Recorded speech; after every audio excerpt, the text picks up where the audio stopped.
Hello everyone, అందరూ ఎలా ఉన్నారు? నేనైతే చాలా బాగున్నానండి. సో ఇది వచ్చేసి అయితే మండే వ్లాగ్ అనమాట.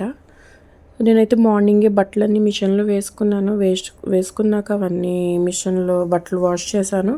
ఇవన్నీ ఆరబెట్టుకుంటున్నానండి. సో మార్నింగే బాగా ఎండొచ్చేస్తుంది, ఈవినింగ్ అయ్యేసరికి ఏమో లైట్గా మూసేస్తుంది. అసలు క్లైమేట్ అయితే ఏది గ్యారెంటీ లేదు.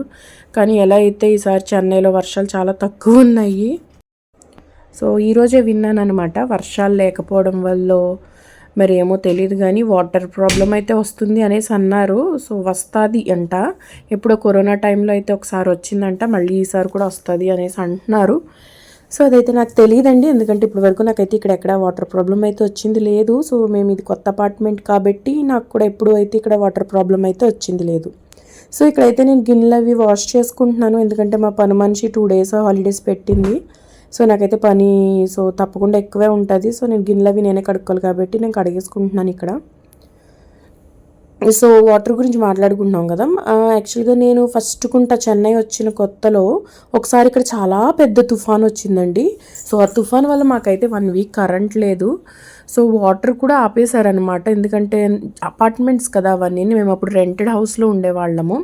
సో అక్కడ మాకు వాటర్ అది ప్రాబ్లం అయితే ఏమి ఉండేది కాదు, కానీ సో జనరేటర్ రూమ్ కూడా సో వాటర్ వచ్చేసి జనరేటర్ కూడా పోయింది. సో కరెంట్ లేదు, వాటర్ లేదు, ఏ ఫెసిలిటీస్ అయితే లేవు. సో అప్పటికి ఒక కింద అయితే మన పార్కింగ్ స్లాట్ మొత్తానికి సగం పైగా వాటర్ అయితే అక్కడ స్టాక్ ఉండిపోయినవి, రోడ్డు బ్లాక్ అయిపోయాయి. సో అప్పటికి మా అబ్బాయి అయితే చాలా చిన్నపిల్లాడు, మేబీ 1.5 years అలా ఉంటుంది వాడికి. సో ఆ టైంలో వచ్చిందనమాట. అప్పుడైతే మేము చాలా ఇబ్బంది పడ్డాము. బట్ ఎలా అన్నా సరే చెన్నైలో బాగా వర్షాలు అవి బాగా వస్తే మాత్రం బాగా రోడ్స్ అవి బ్లాక్ అయిపోవడము, సో అలా ఖచ్చితంగా ఉంటుంది. ఎవరన్నా సరే విల్లాలో ఉండేవాళ్ళు, గ్రౌండ్ ఫ్లోర్లో ఉండే వాళ్ళకైతే ఇంకా వేస్ట్ అనమాట. ఇల్లు కొనుక్కుని తీసుకుని కూడా రెంట్కున్నా సరే తక్కువకి వస్తుందని కూడా వెళ్ళకూడదు. సో ఇక్కడ నేనైతే మీకు ఒక ఎగ్ రెసిపీ కర్రీ చెప్తున్నాను. ఈ రెసిపీని అయితే ఖచ్చితంగా ఫాలో అవ్వండి అందరూని. సో నేను టాపిక్ అయితే కంటిన్యూ చేద్దాం అనేసి, సో ఈ రెసిపీ అయితే మీరు ఖచ్చితంగా ఫాలో అవ్వండి, చాలా బాగుంటుంది ఈ రెసిపీ. సో ఎవరికైనా నచ్చితే కనుక ట్రై చేయండి. ట్రై చేసిన వాళ్ళు నచ్చితే మాత్రం నాకు ఖచ్చితంగా కమెంట్ చేసి చెప్పండి. సో మేము చెన్నైలో రెంటెడ్ హౌస్లో ఉంటున్నామని చెప్పాం కదా. చెన్నైలో రెంట్స్ అంటే పర్లేదండి, బాగానే ఉంటాయి. మేము ఉన్నప్పుడు అయితే మేము రెంటెడ్ హౌస్లో ఉన్నప్పుడు మాది రెంట్ వచ్చేసి 14,000 అండ్ మెయింటెనెన్స్ వచ్చేసి 3,000 అనమాట. సో మా ఓనర్ చాలా మంచిది. యాక్చువల్గా మా ఓనర్ కాదు అతను, మా ఓనర్ ఎక్కడ యూఎస్లో ఉంటారు. సో తన తమ్ముడు అతను అయితే చాలా మంచి అతను. ఏదైనా రిపేర్స్ వచ్చినా సరే మీరు రెంట్లో కట్ చేసేయండి అనేసి అనేవారు తప్ప, మీరు ఉంటున్నారు కదా మీరు చూసుకోండి అని అయితే అనేవారు కాదు అతను. సో మాకైతే బాగుండేది అతను, మా ఓనర్ వల్ల. సో మిగిలిందంటారా, యాక్చువల్గా చెన్నైలో రెంట్స్ ఎలా ఉంటాయంటే 22,000-25,000 30,000 ఇంకా ఎక్కువ కూడా దొరుకుతాయి. కానీ 2 BHK వచ్చేసి 15-20-25 వరకు దొరుకుతుందండి. అంతకుమించి ఏమి ఉండదు. అంతకుమించి స్క్వేర్ ఫీట్స్ కూడా ఎక్కువ ఏమి ఉండదు. మెయింటెనెన్స్ వచ్చేసి స్క్వేర్ ఫీట్ కింద అనేసి ఉంటుంది, ఒక 2,000-3,000 వరకు ఉంటుంది. సో ఇప్పుడైతే పెరిగినాయి కాబట్టి ఇక్కడ కూడా బాగా సో 4,000 వరకు 2 BHKకి మెయింటెనెన్స్ ఉండొచ్చు. సో ఫెసిలిటీస్ కూడా చాలా బాగుంటాయి. యాక్చువల్గా మేము ఎప్పుడు వెళ్ళినా గేటెడ్ కమ్యూనిటీయే చూస్ చేసుకుంటాము, ఎంత రెంటెడ్ మారినా సరే ఎక్కడున్నా సరే, ఎందుకంటే అది ఫెసిలిటీస్ బాగుంటాయి. అక్కడ ఎమ్యూనిటీస్ అన్నీ చాలా బాగుంటాయి, సెక్యూరిటీ బాగుంటుంది, మనకి పిల్లలకి స్కూల్స్ కూడా అక్కడే దగ్గరగా ఉంటాయి. సో అవన్నీ చాలా బాగుంటాయి. రెంటెడ్ కూడా ఇక్కడ చాలా రీజనబుల్గా ఉంటాయండి. సో అందుకు మేమైతే ఇప్పుడైతే రెంటెడ్ హౌస్ నుంచి ఓన్ హౌస్కి అయితే షిఫ్ట్ అయిపోయాము. కానీ ఇక్కడ రెంటెడ్ కూడా రీజనబుల్గానే ఉంటాయి. ఇక్కడ మనము జాబ్ చేసుకునే వాళ్ళు, ఎక్కువ శాలరీ అంటే మరీ ఎక్కువ కాదు, మంత్లీ ఒక 50,000 వచ్చేవాళ్ళు కూడా ఇక్కడ బాగా బ్రతకొచ్చు చెన్నైలో, సో వాళ్ళ ఖర్చులు పెట్టి. సో ఇక్కడైతే చూడొచ్చు, నేనైతే ఎగ్ కర్రీ వండుతున్నాను. సో ఎగ్ కర్రీ యాక్చువల్గా ఈ కర్రీ కొంచెం మీకు ఎక్కువ ప్రాసెస్ అనిపించినా సరే అంతేం ఉండదు, మీరు ఈజీగా చేసుకుని అయితే చేసుకోవచ్చు. దీన్ని టేస్ట్ పరంగా చూస్తే మాత్రం దీన్ని మెయిన్ వచ్చేసి గ్రేవీ అనండి. సో గ్రేవీ యాక్చువల్గా ఇది ఆనియన్, టమాటా అల్లం వెల్లుల్లి పేస్ట్ నేను డైరెక్ట్గా వేసేసాను. అలా వేసుకోవాల్సిన అవసరం ఇందులోనే అల్లం వెల్లుల్లిపాయలు జీలకర్ర కొన్ని బిర్యానీ మసాలాలు వేసి బాగా ఆయిల్లో మగ్గించి అది చల్లారాక మిక్సీ పట్టుకోవాలి. మిక్సీ పట్టుకున్నాక మళ్ళీ ఆయిల్ వేసి దాన్ని మనము మళ్ళీ అదే మిక్సీ పట్టుకుంది దాన్ని కొద్దిగా ఉడికించుకోవాలి. కొద్దిగా వాటర్ వేసుకోవాలండి మనం ఎక్కువే. తర్వాత బాయిల్ చేసిన ఎగ్స్ని అలా మనం మధ్యలోకి 2 పీసెస్ కింద చేసుకుని వేసుకోవాలి. సో అందులోనే సాల్ట్ కారం మీ దగ్గర ఎగ్ మసాలా ఉంటే వేసుకోండి, లేకపోతే లేదా అది పూర్తిగా ఆప్షనల్. నా దగ్గర ఉంది కాబట్టి నేను వేసుకున్నాను.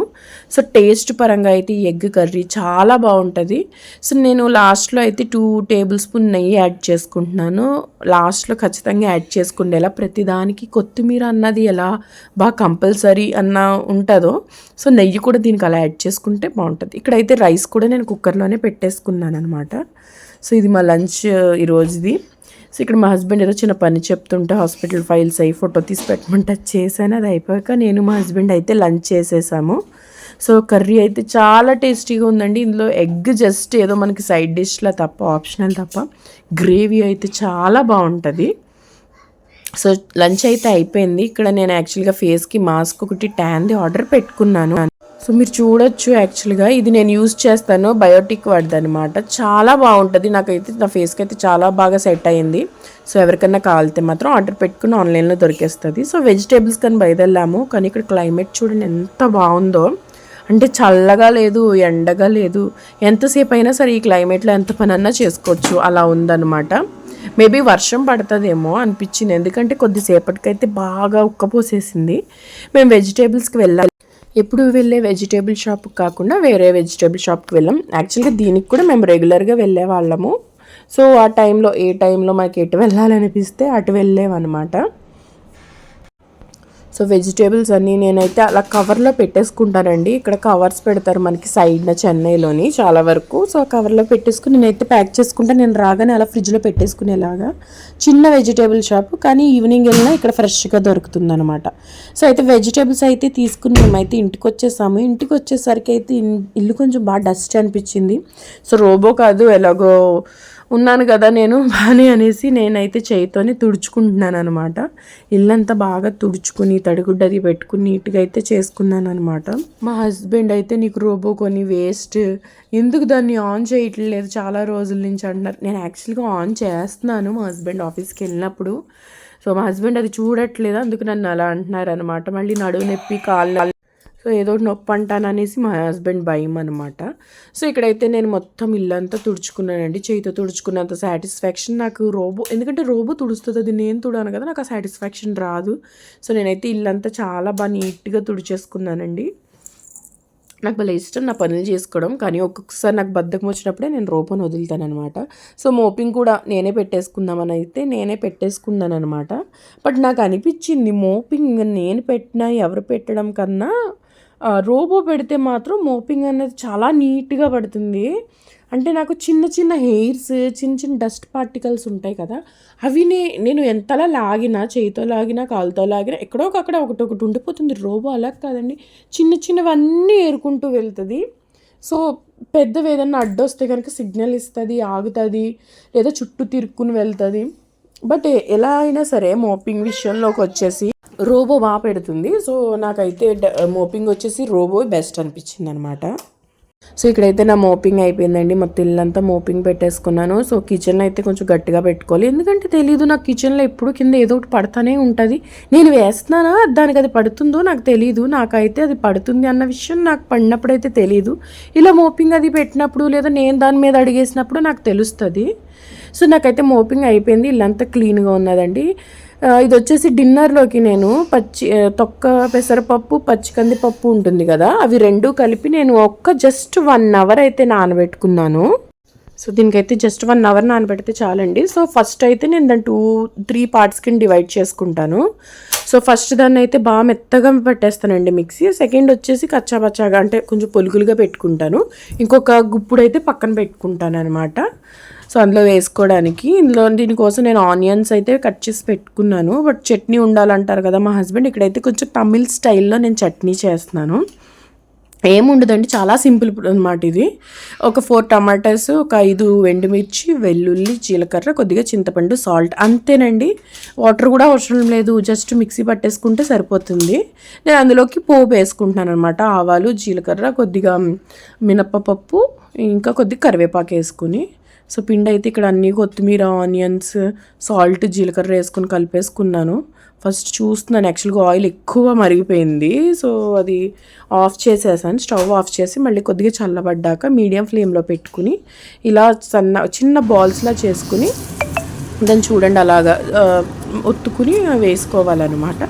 సో ఇలా నేను నా వళ్ళన్నీ వేసుకున్నాను అనమాట. సో వడల టేస్ట్ అయితే చాలా బాగుందండి. సో ఒకసారి అందరూ ట్రై చేయండి ఖచ్చితంగా. ఇవైతే చాలా బాగుంటుంది అండి, ఈజీ ప్రాసెస్ కూడా. జస్ట్ 1 అవర్ నానబెట్టుకుంటే సరిపోతుంది కదా. ఎప్పటికన్నా మీకు అప్పుడప్పటికి ఎవరైనా రిలేటివ్స్ వచ్చినా ఇది 40 మినిట్స్ నాన్న సరిపోతుంది, ఎక్కువ నానవలసిన అవసరం అయితే లేదు. ఇంకా క్రిస్పీగా కూడా ఉంటాయి ఇవి. సో ఇలా ఇదైతే డిన్నర్ అండి, ఇలా వళ్ళవైతే వేసేసుకున్నాను. చెప్పాను కదా వర్షం పడేలా ఉంది అనేసి. సో వర్షం అయితే పడిందండి. నేను మార్నింగే నేను బట్టలు ఉతికాను కదా, ఆ బట్టలన్నీ తీసి అయితే నేను లోపల పెట్టుకున్నాను, ఎందుకంటే ఏది ఆరలేదు. సో ఎక్కడ ఆరబెట్టడానికి లేదు, సో అలా అనమాట. సో లాస్ట్లో ఇక్కడ పిండి మిగిలిపోతే దాంతో నేను పకోడీలు వేసుకున్నాను. సో అలా ఎంతమంది వేసుకుంటారో నాకు చెప్పండి, నేనైతే ఎప్పుడు చిన్నప్పటి నుంచి అలాగే చేస్తాము. సో ఇక్కడైతే నేను మార్నింగ్ బ్రేక్ఫాస్ట్ గిన్నెలన్నీ నేను కడిగాను కదా, అవన్నీ తీసుకుంటున్నాను. సో ఇక్కడైతే లంచ్వి ఇంకా డిన్నర్వి ఉన్న గిన్నెలన్నీ నేను వాష్ చేసుకుంటున్నానండి. పని మనిషి ఈరోజు రేపు రాను అని చెప్పింది, ఏదో చెప్పింది, నాకైతే అర్థం కాలేదు.